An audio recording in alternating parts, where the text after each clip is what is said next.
Hey everyone, welcome to Hello Church. We're in season 3, episode 3. I'm Justin Trapp, and you are Wade Bearden, 3-3. The great Wade. AD 3-3. We are excited today to talk about volunteers. And here's why this episode is kind of unique, because both of us have been pastors. Yeah. Now we volunteer pastors at our church, but we're also just volunteers. Yeah, well, I'm a volunteer now at my church. Yeah, so I've preached before, but just in general, I'm on the prayer team this weekend. I think coming up, I'll probably be back in children's church. I'm on the security team this Justin's weekend. on the security.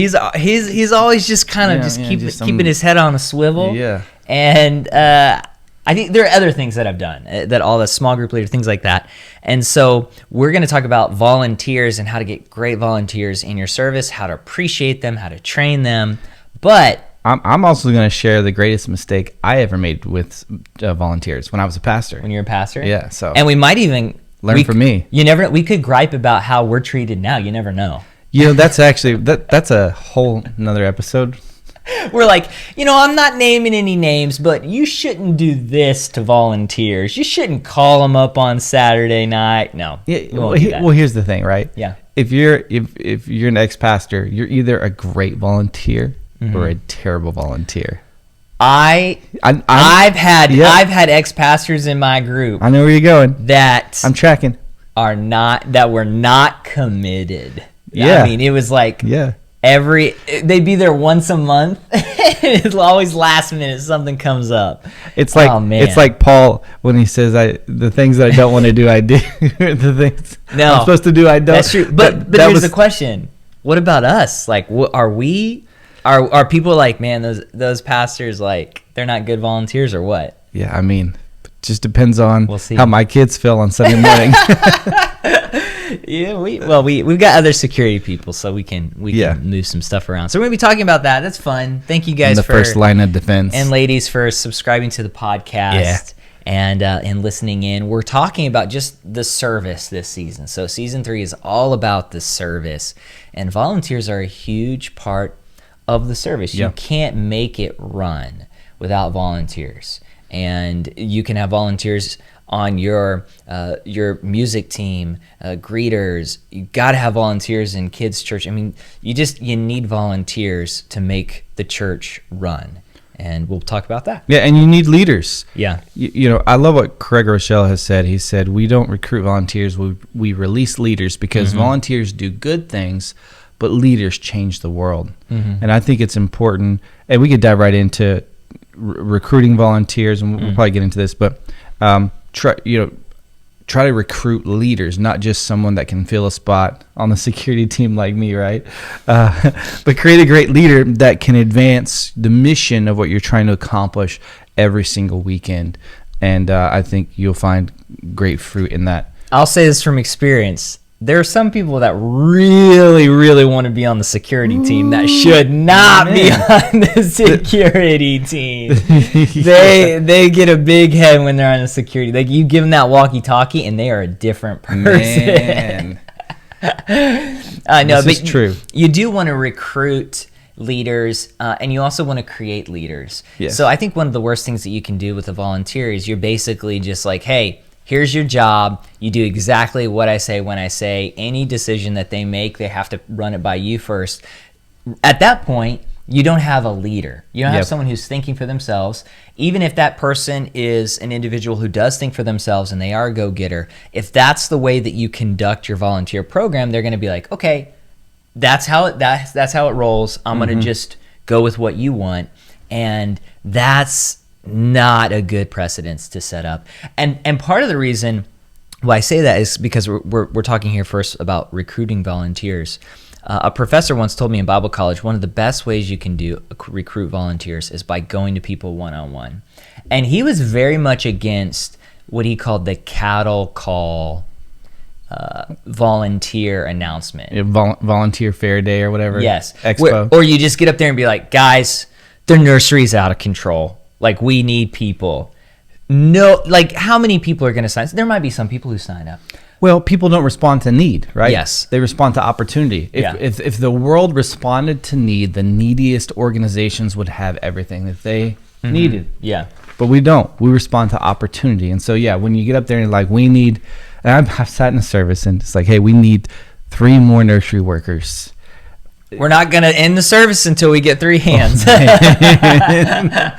Oh, no. 5 hours later, we're still there. I actually sat in a service one time, and this is not related to volunteers, but It's okay. the thought of being held hostage in a service Yeah. reminded me of a time when a guy came in and he was, the sponsor of the kid. It wasn't Compassion, but it was another organization. And he basically was like, I got 40 kids that we've got to connect with sponsors on, and I'm not finishing this sermon until we get 40 sponsors. And I just remember going, oh no, like he's literally holding us hostage. Yeah. And those sponsors probably aren't high quality sponsors. They grab it because they know they're supposed to. It's awkward. It was awkward. And then, but are those people committed to the long term? Yeah. Or did he just get 41 service and then 2 months later he's only has 10 people from that service who are still sponsoring? Well, I remember the pastor came up to me, like we went ahead and grabbed a seat for the evangelist and my pastor, and so I'm at the restaurant and.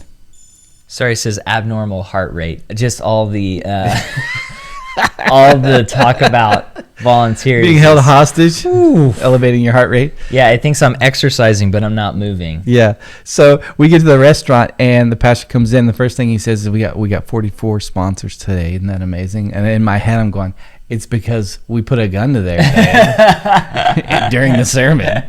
Anyways, that doesn't have anything to do with volunteers. But it's the same concept, and I think too, there is a difference between guilting people into working and sharing the vision. So I guess one piece of advice is try to go to people one-on-one, and when you do talk about it from the stage, and there are times when you should, share stories and say, like, you're not just watching a child in children's church. You're not just watching the front doors, but you are committed to the work that God is doing. You're providing a safe environment, a fun environment. You're helping children understand God's word. You're giving people comfort knowing that their kids are safe.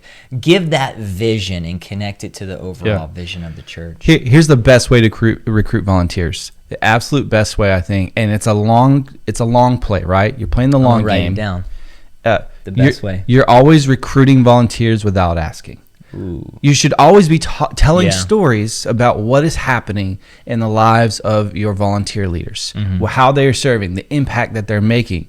But you're not always asking. I would say 80% of the time, you're not asking to recruit volunteers. You're not mentioning, hey, if you would like to have an opportunity to serve here at our church, but you're mentioning the people that are serving. It's like the same principle that goes with giving. If churches only ever talk about generosity when the offering plate's rolling by, you do a disservice. Like you want to be talking about generosity and sharing stories of life change and ways that God has blessed your people, the way that God has used your people to bless others, and you're not just like asking all the time. So it's always important to share the 80-20 rule. Share 80% of the time, 20% of the time, have an opportunity for them to sign up to serve or share how they can connect with a volunteer leader or whatever. But you always want to be recruiting without asking. Yeah, no, that's really good. The next thing we wanted to talk about too is preparing your volunteers.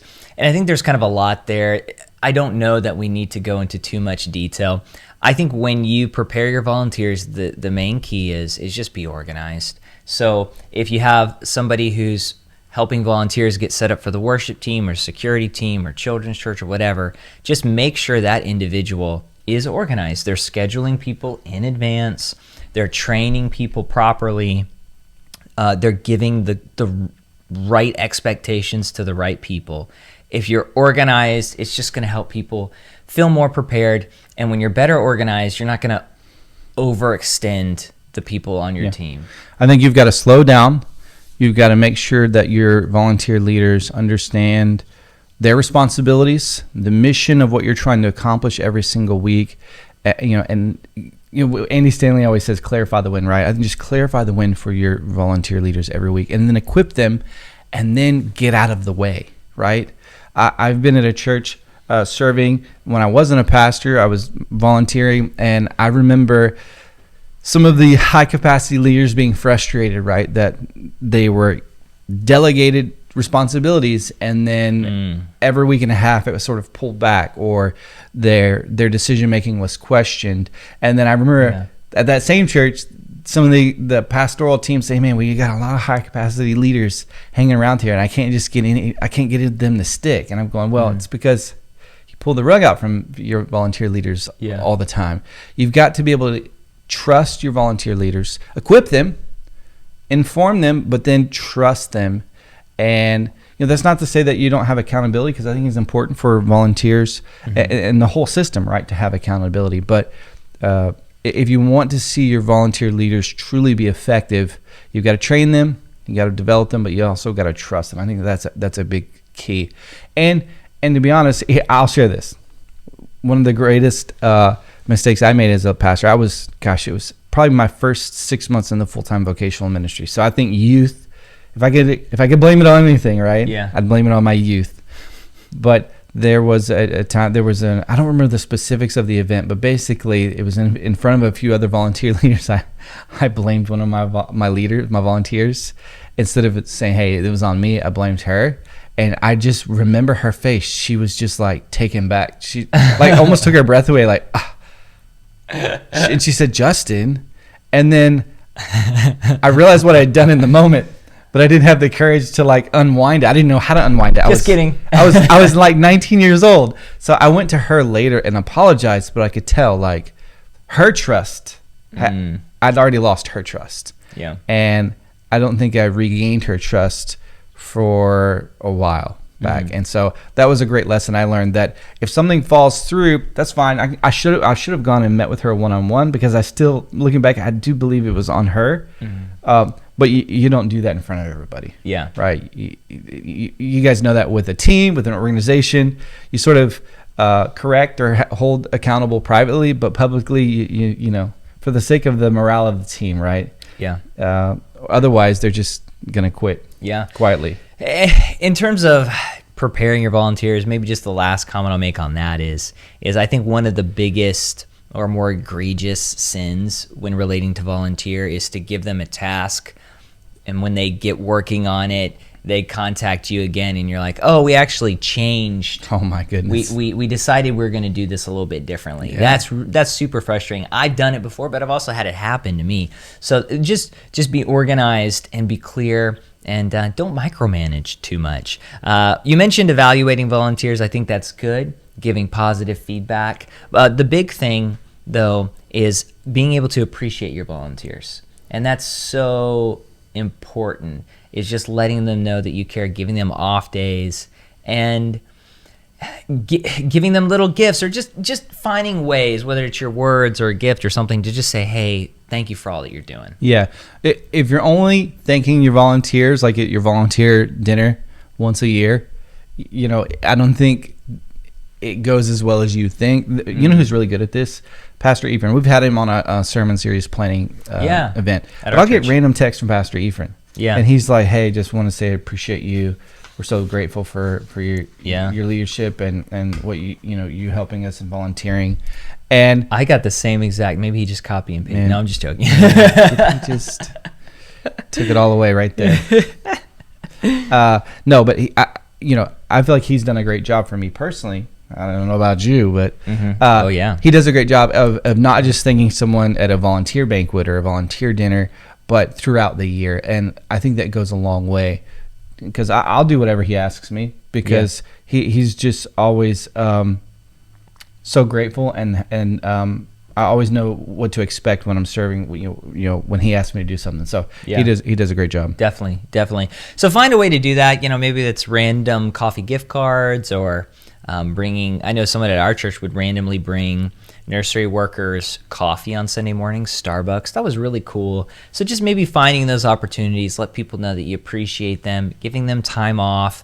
And I think too, there are certain aspects of service that they have to be done every week. You have to have nursery workers, you have to have certain individuals every week. But then there are some things where, you know what, maybe you can just take a break and say, "Hey, we're gonna just pare down service and just be a little more, like, service is gonna be simpler today to give more people time off." I think that's special too. Wasn't there a church that did like no serve day or something, where None of the volunteers showed up one day intentionally, and they didn't tell the congregation. And so everyone was in the same room together, but there was no sound engineers, and it was like, I don't know if I have the courage to do that today. But I heard they did it like 10 years ago maybe, or 15 years ago. I'd heard about, it might have been Elevation or somebody. It was a well-known church, and they did no serve day. It was basically to prove the point, like, without our volunteers, like, none of this could happen. And it was the most extreme way of communicating that. But I do wonder if volunteer signups went up a lot that day.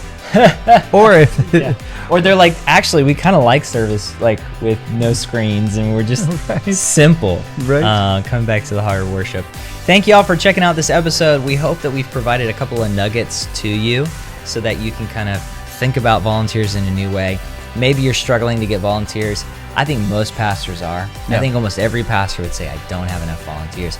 Maybe you could take one or two of these points and you can use it in your own church this next week. Yeah. See you next time. See ya.